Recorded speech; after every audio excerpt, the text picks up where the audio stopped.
time has come, people, because this, we probably never thought we'd see this day, is the finish, the production car, the Mercedes-AMG One. And honestly, we first saw this car back in, 2017, and we've been waiting impatiently for it to arrive ever since, because it's the car that answers the ultimate pub question.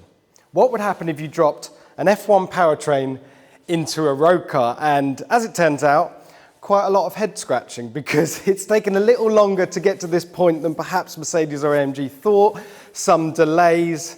We were going to see it in 2020, we were going to see it in 2021, but now we have confirmation that it's going to go into production. It's going to be built in the UK any day now. And first customers are going to get their cars in the second half of 2022.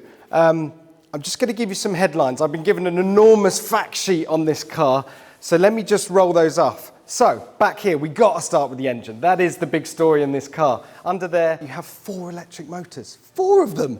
One of those, 122 horsepower, is just for spinning up that turbo to completely eradicate any turbo lag. Then you got another one, 163 horsepower, that sits on the crank between engine and gearbox, 7-speed automated manual, and then another 2, 163 horsepower each, electric motors on the front axle. So you have an electrically driven front axle, you have a hybrid driven rear axle, you have 4-wheel drive, you have in total 1,063 horsepower, which, you know, in these days of 2,000 horsepower Rimats and Pininfarinas and Lotus Evias isn't actually that much, is it? But I'm quite glad, because the horsepower wars are getting a bit silly, and 1,063 horsepower is plenty to be getting on with. Performance, 0 to 62 miles an hour, 2.9 seconds, 0 to 124 miles an hour in 7 seconds, about a second slower than the Bugatti Chiron, but honestly, I couldn't give a fig. Top speed, 219 miles an hour. What else can I tell you? Weight, yes, so it will weigh dry just under 1,700 kilograms, so about twice as heavy as a Formula One car, but then it has even more power. 11-mile EV-only range from an 800-volt, 8.4 kilowatt-hour battery. But to be honest, that's not really what this car is about. It's not a plug-in hybrid in the sense that you use the EV mode for commuting or anything like that. The battery, the motors, they are all there to enhance the performance, which is what we like. The chassis can be lowered hydraulically. We'll have a look at that in a minute. These tyres, yeah, Pilot Sport Cup 2Rs, they've been developed specifically for this car. And I don't know if you can see that. You've actually got the silhouette of the AMG One on your tyre wall. That's worth the entry price alone. 275 units, all sold out, of course, and 2.4 million quid each. Right, that's enough for me. I've got over here Marco Lockmar, who is the project lead on the AMG One. This is the man that knows everything about this car. Marco, thanks for having us. Did I get it right? Is there anything big I missed there? Only a small mistake. It was not a dry weight, this 1,695. It's with all fluids included, but without driver. Even better. Yeah. That's impressive. A lot of that is to do with the carbon tub and the carbon construction of the car, of course. Now, we're going to get into the details. There's so many on this car, so we'll just take me through everything. We're going to have a real nerd out on the AMG One. But I wanted to start by taking you right back to the beginning of the project. This idea of putting a Formula One engine in a road car. Now, if you had known how hard it was going to be to get to this point, do you think you would have gone through with it? Talking about history, so it's very difficult to say what's really the base and what's all that stuff around. So yes, I would do it once more. Yeah, it was crazy, this project. It brought us to our limits, but finally it's done. Yeah, you're a man that likes a challenge, clearly. So what were the big things? Obviously, we've had a global pandemic. That doesn't help with suppliers and everything. But let's focus on mechanically. What were the big things the big challenges you faced along the way? I imagine it's getting an F1 engine to behave like a road car, starting on a button. Exactly. That kind of stuff. So normally, let's imagine Lewis Hamilton would like to go on the racetrack with a Formula One car. Yeah. The whole race crew has to come to the vehicle and prepare everything, preheat, whatever, notebooks, race engineers, and this whole intelligence, so this whole race crew are implemented here in the vehicle. So with sensors, special software, control units, so later on the customer is really able to sit inside, press the start-stop button, and the power unit will operate. And was it that idle? Because F1 cars idle at what, 4,000 or 5,000 RPM, but this idles at what, 1,500? You tell me. 1,250. Oh, really? Yeah. So this was one of our challenges to exactly reach this idle speed of 1,250. Beside that, it was very, very challenging to reach the emissions target of this vehicle. Yeah. Wow. Okay, now it won't have escaped your attention that a couple of other companies are preparing hypercars at the moment. They're going down very different routes. You've got Aston Martin doing a Valkyrie, you've got Gordon Murray producing a T50. Both of those are V12 engine cars. So what does the AMG One give to the customer? Let's focus on driving experience that perhaps the other options out there don't. So driving experience, I think it's purely about this F1 power unit. F1 power unit, street legal, so it's nothing like this. And we have many, many things implemented for our customers, like active aerodynamic, different driving programs, energy management the customer can choose on the steering wheel, like in Formula One. So many, many things, maybe which is really unique to this vehicle. Yeah, it's highly complicated. Do you need a degree to learn how to drive it and all the modes and figure it all out? It's pretty interesting. So yes, it's complicated. It's like a Formula One. So many, many things the customer can choose, but there will be an app for the customer. So we generated an app, so a kind of race engineer app, and all of our customers can look, okay, if I would like to go on a race or on a qualifying lap, I have to do exactly this, and then the vehicle is behaving like I would like to have it. Fantastic. It's like an ongoing project, owning one of these. You get to learn it and peel back layers and improve your driving as well. Now, speaking of good driving, Lewis Hamilton, how involved has he been in the development process of this car? So the whole development phase was created like this. So the AMG team and also the HPP team, so our Formula One colleagues, did all these base setups and all these kind of things. And Lewis was the kind of guy who told us, okay, here a bit more or there a bit more. And this was how the collaboration works, The final polish from Lewis Hamilton, essentially. Yes, let's say it like this, That's great. Okay, so, right, we're ignoring the car that's sitting next to us. That's the whole reason we're here. Let's just walk from front to back. Just give me as much detail as you can. Let's focus on the active aerodynamics, because that's the really exciting stuff that we can see and feel and touch. And actually, maybe this is the moment that you hit the button inside and we make all the we make the spoiler come up, we make the flaps in the front arch come up, and the ride height will lower down as well. Yes, as well. Yeah. So now you can see the vehicle in highway mode. So this is the street legal mode where the customers can operate the vehicle on the public road. And now we are going to the track mode if the customer would like to go to the racetrack.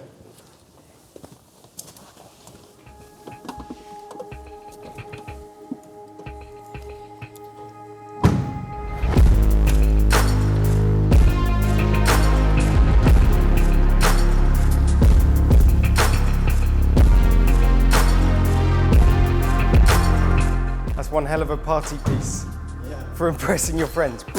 Right. So what happened here? 37 millimeters lower at the front, 30 millimeters lower at the rear, the whole suspension system. Then these aero elements were deployed. So it's a really funny thing here. A lot of investigations in the wind tunnel took place. So you always have the problem normally if you don't have these aero elements and you're driving fast, the air is inside of the wheelhouse and you are losing downforce at the front. So what exactly happens here is we open these aero elements and the air can come outside here.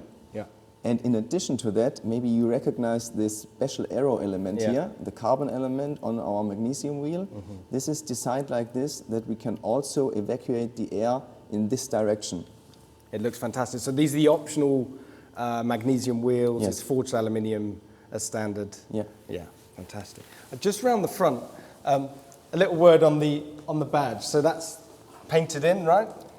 Yeah, that's really painted in. So it's very complicated. So exactly like the Formula One star, handmade for every of our 275 customers, and there are 16 process steps needed to paint this star on the front end. It's a nice job. And the idea behind that, a little bit of aero saving and a little bit of weight saving, but really it's the F1 link, right? Yes, It's exactly. Okay, let's make our way down the car a little bit. What's next? Just a word on maybe the ram intake on the roof. Yeah. Yeah, so it's also like in Formula One. So the special thing here, we have to go a little bit back to the front end. So the whole aerodynamic concept of this vehicle is working like this. The air is going inside here, and then we divide the stream into dedicated directions. So first of all, this stream here going directly to the air intake of the Formula One combustion engine. And let's have a look here. This airstream is going here. One meeting the rear wing again, and one it's here for the air intake of additional cooling elements, gearbox and engine oil coolers. Same on the other side. Yeah. So you're not just sticking these vents and intakes somewhere around here and hoping for the best. You're channeling the air specifically where you want it to go. So many hours in the wind tunnel. Yeah. And in terms of sound, is this car, is it dominated by the intake noise? Because you've got this intake right above your head as you're driving. Is that rather than the exhaust? So it's depending on the driving situation. So on racetrack operation, for sure, it's a kind of intake noise. But normal public road, it's for sure more exhaust noise. Yes. And the idea behind this fin, beside it being another F1 nod, does it add stability and? Yes, it adds stability, especially cornering. So this is an aero element. For sure, it's also a design element, but the real purpose is aero. Okay, right. The rear wing. Yeah. Yes. So tell us about this, different moving elements within it. Yes, so in track mode here, for the racetrack operation, this wing is always deployed. And you have a DRS functionality here inside. So on the steering wheel, we can look that later on. The DRS functionality, you press the button and this wing flap will be stowed. Yep, so that goes exactly. Back. And in front, the aero elements will be stowed as well. And then after you are braking, then the aero elements will be deployed. Back. But you shed, what, 20% downforce when you hit the DRS, something like that? Something like that, but I don't have the number on top of my head. I remember reading 20% somewhere. We'll check it, but that's great fun. So you're there on your track day, you come onto the straight, you hit your DRS button. There has to be some theatre in a car like this. There has to be some fun. People that are going to buy it and own it and drive it, they're living out their Formula One fantasies, really. Yes, so something like that is a great toy to play with and to learn how to use it properly. Love it. Absolutely love it. Should we take a look inside? Yes, please. Yeah. Would you like to take a seat? Yes, I'd love to take a seat. Wow. No, so now you are in the carbon monocoque. Yes. And you already said it. You recognized it. It's a fixed seat position. So the driver or our customers is always sitting in the same position. And what you can then do is adjust the whole vehicle with the steering wheel. So this is working electrically here. Just like any other Mercedes. I mean, this is far from... Look at that. A Formula One car with an electrically adjustable steering column. It's genius. I love it. And the pedals as well. Yes. This is actually pretty good for me. But, you can also adjust the pedal box, yes. So between your legs there's a red part. You can pull it, and then the pedal box, exactly. And you need a bit of a force to push them back. Yeah. Perfect. Now it fits. Yeah, fits great. Can you adjust the back seat? Yes, you can adjust the back seat as well in two different positions. Yeah. So this is genuinely the first time that I've sat in this. This is all just information that's streaming through me.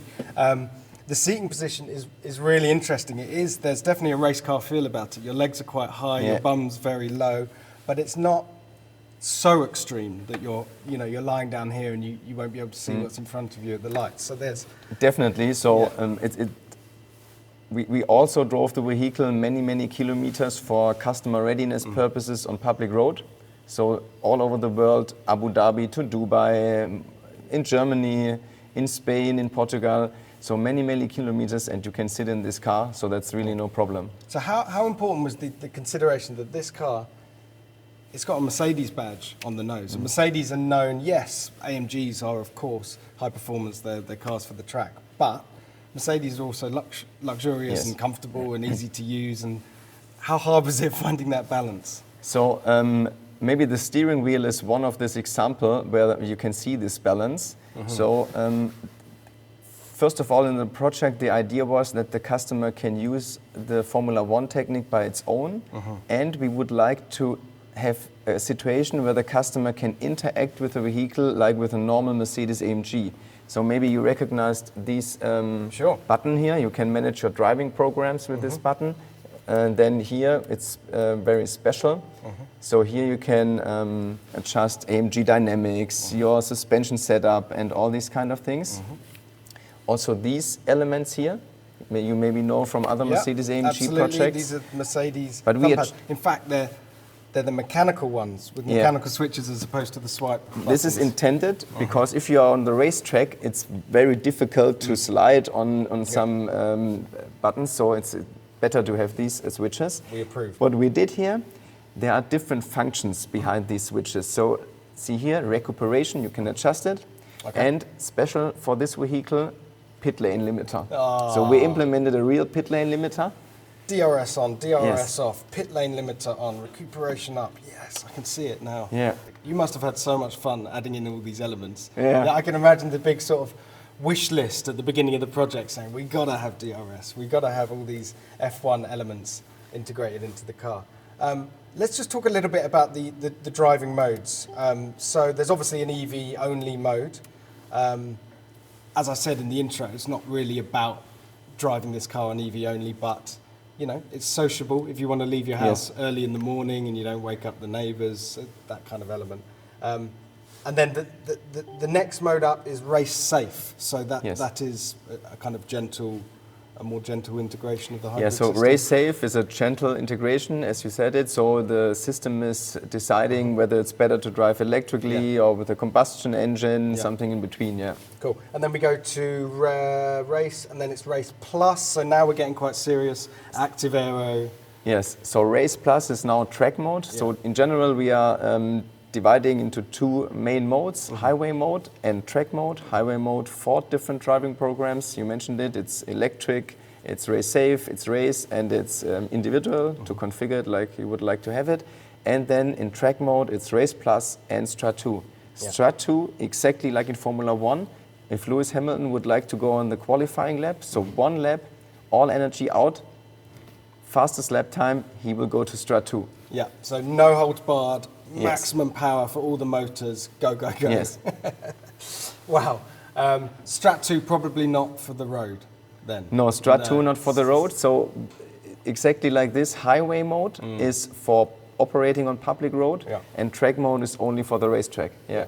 And the other things I'm noticing in here is, you know, it's like we said, it's a Mercedes. Look, you've got storage down here. You've probably got USB ports somewhere. USB is also there. Yeah. That's fantastic. You've got electric windows, you've got air conditioning, you've got all these things that make a car like this usable. Yeah, let's take a look in the display here in the head unit. Okay. So there's also a balance between racetrack. So as you can see here, all these kind of things, you can see the temperature of your power unit, you can see RPMs of your power unit, so it's a touch screen, you can also touch here. Okay. Energy flow, and so on and so, aerodynamics.